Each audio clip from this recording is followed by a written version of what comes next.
छात्रों नमस्ते। मेरा नाम श्यामराव रावली।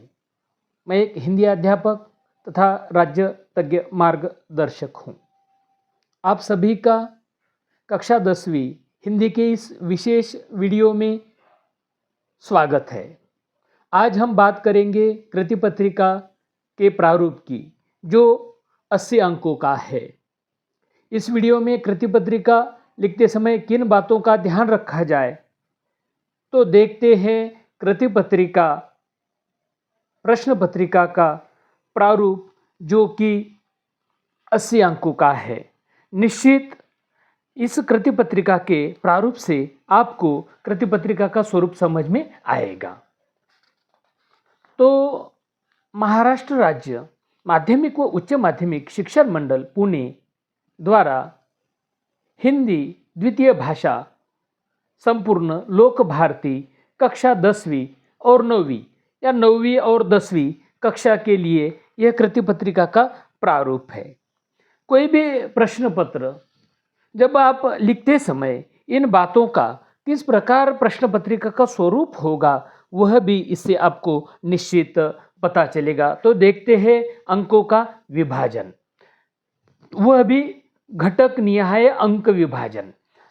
छात्रों, आपकी कृति पत्रिका 80 अंकों की है और मौखिक 20 अंक के लिए है, जिसमें 80 अंक की लिखित कृति पत्रिका के लिए आपको 3 घंटे का समय है। तो लोक भारती विषय का अंक विभाजन देखते हैं।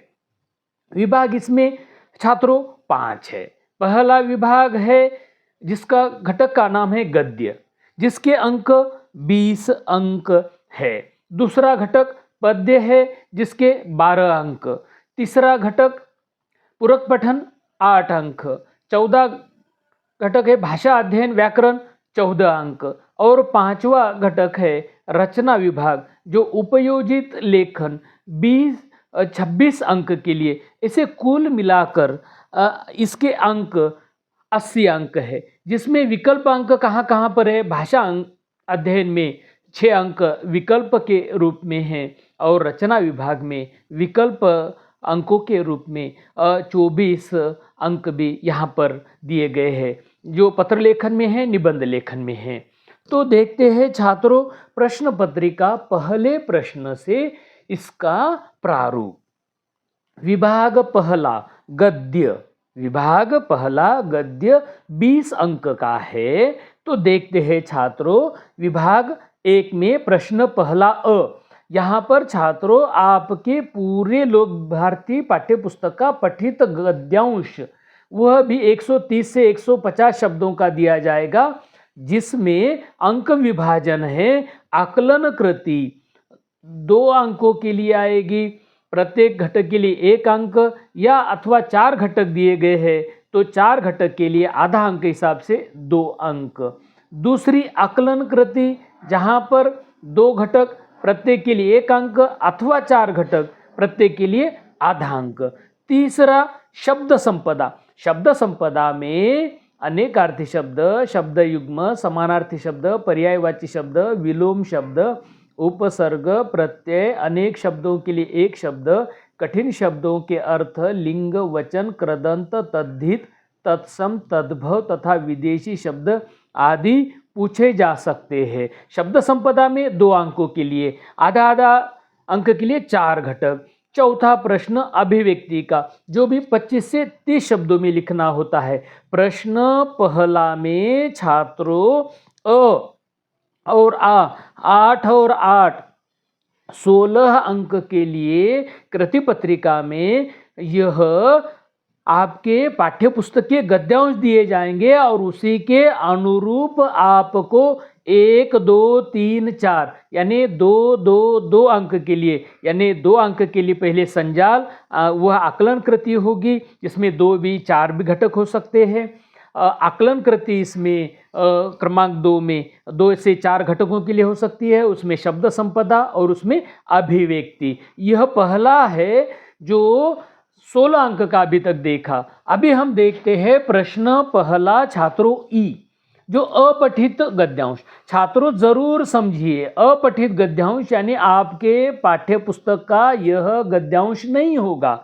यह गद्यांश 80 से 100 शब्दों में होगा और इसके लिए मात्र 4 अंक है, जिसमें क्या होगा, 2 अंकों की आकलन कृति होगी, जो 2 घटक 1-1 अंक के लिए होंगे या 4 घटक आधे-आधे अंक के लिए होंगे।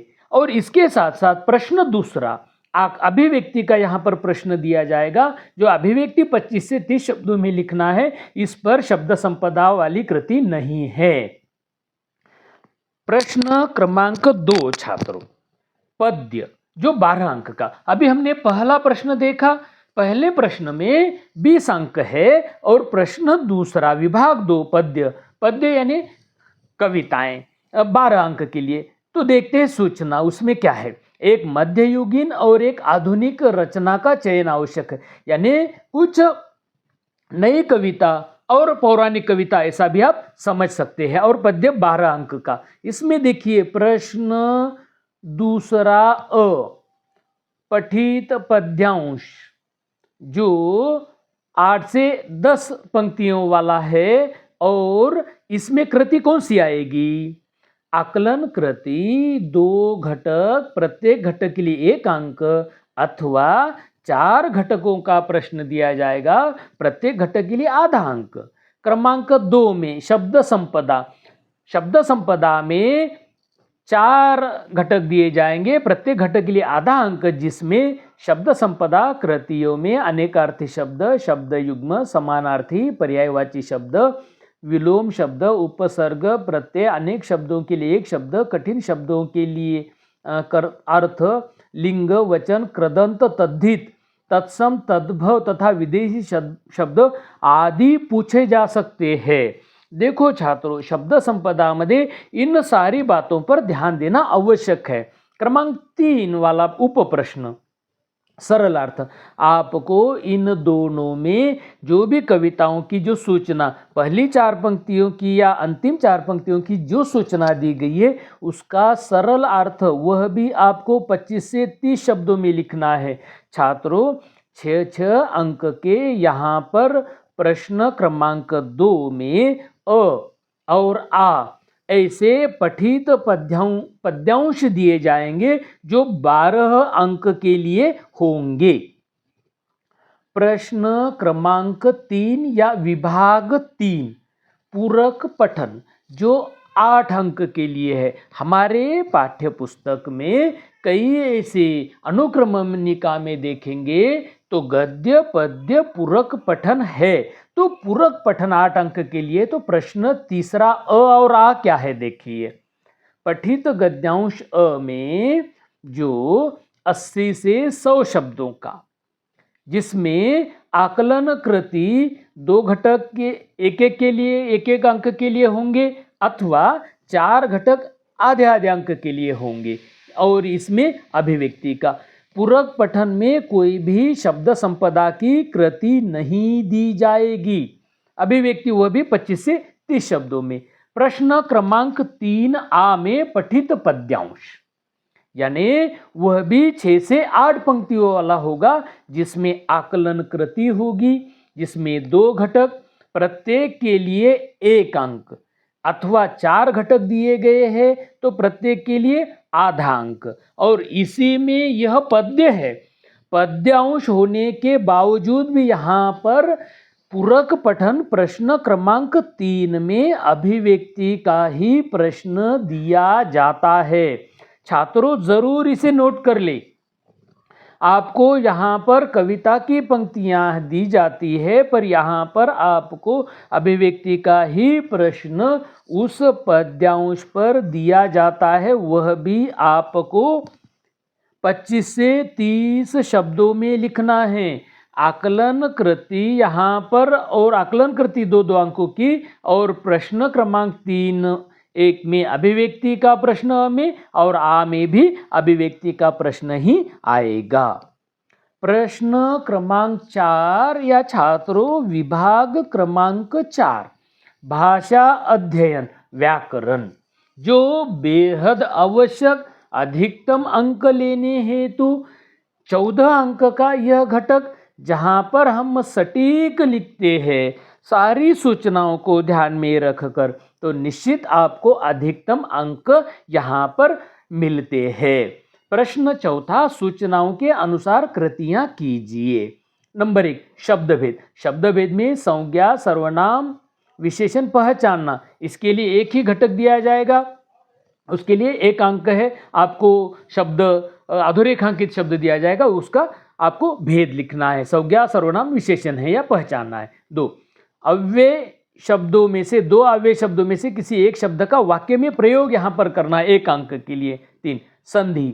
2 में से कोई एक पहचानना, विच्छेद करना या संधि शब्द बनाना, कोई भी यहाँ पर संधि पहचानने के लिए हो, उसका विच्छेद करना हो या संधि शब्द बनाना है, 2 घटक दिए जाएंगे यहाँ पर आधे आधे अंक के लिए, वो उत्तर आपको लिखने हैं। क्रमांक 4, 2 में से कोई एक सहायक क्रिया पहचान कर, यानी 2 वाक्य दिए जाएंगे जहां पर एक वाक्य की भी आप सहायक क्रिया चुनकर उसका मूल रूप लिख सकते हैं। 5, 2 में से किसी एक प्रेरणार्थक क्रिया का प्रथम तथा द्वितीय प्रेरणार्थक रूप लिखना है। छात्रों 2 क्रियाएं दी जा रही है, वहां पर किसी एक का आपको प्रथम प्रेरणार्थक रूप लिखना है, द्वितीय प्रेरणार्थक रूप लिखना है। 6, मुहावरे का चयन अथवा मुहावरे का वाक्य में प्रयोग, यानी आपको 2 मुहावरे दिए जाएंगे, किसी एक मुहावरे का अर्थ लिखकर वाक्य में प्रयोग कीजिए, अथवा कोष्टक में 2 मुहावरे दिए जाएंगे,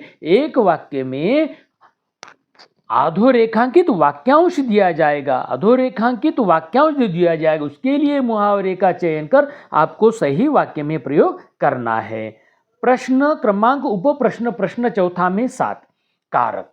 कारक पहचानना है और भेद लिखना, एक ही वाक्य दिया जाएगा, उसमें कारक दिया जाएगा, कारक चिन्ह होगा, आपको उसे पहचान कर उसका भेद लिखना है। 8, विराम चिन्ह का वाक्य में प्रयोग। जो विराम चिन्ह वाक्यों में नहीं दिए गए हैं, वाक्य केवल दिया गया, विराम चिन्ह नहीं दिए गए, उसका आपको वाक्य में प्रयोग करना है। और 2 विराम चिन्ह के प्रयोग के लिए वाक्य दिया जाएगा जिसके लिए 1 अंक है।